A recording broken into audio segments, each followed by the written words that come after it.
Menjëherë mbas sulmeve amerikano-izraelite në Iran, tensionet në lindjen e mesme nxitën reagime nga komuniteti ndërkombëtar dhe paralajmërime për pasoja të mëtejshme rajonale. Kryeministri britanik Keir Starmer mbajti këtë mëngjes një mbledhje të Komitetit të Krizës së Qeverisë dhe planifikon të zhvillojë telefonata me aleatët në orët në vazhdim. Zëdhënësi i qeverisë britanike deklaroi se Britania nuk dëshiron të jetë dëshmitare e një përshkallëzimi të mëtejshëm dhe ripërsëriti mbështetjen për një zgjidhje të negociuar ndaj ambicieve bërthamore të Iranit, duke thënë se vendi nuk ka qenë i përfshirë në sulmet SBA Izrael.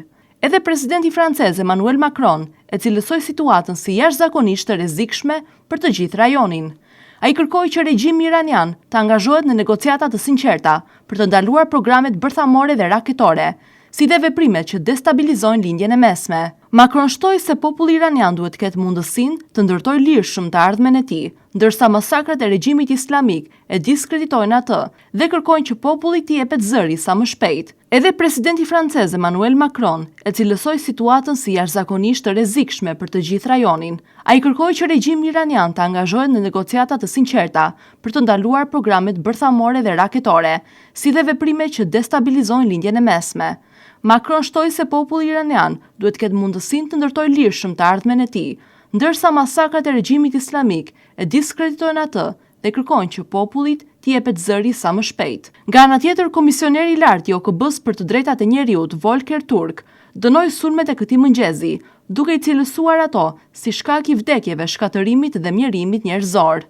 Ai u bëri thirrje të gjithë palëve të përmbahen, të ulin tensionet dhe të rikthehen në tryezën e negociatave, duke paralajmëruar se civilët janë ata që paguajnë çmimin më të lartë në çdo konflikt të armatosur. Edhe Emiratet e Bashkuara Arabe reaguan ashpër, duke dënuar sulmet iraniane në territorin e tyre si kërcënim serioz për stabilitetin rajonal.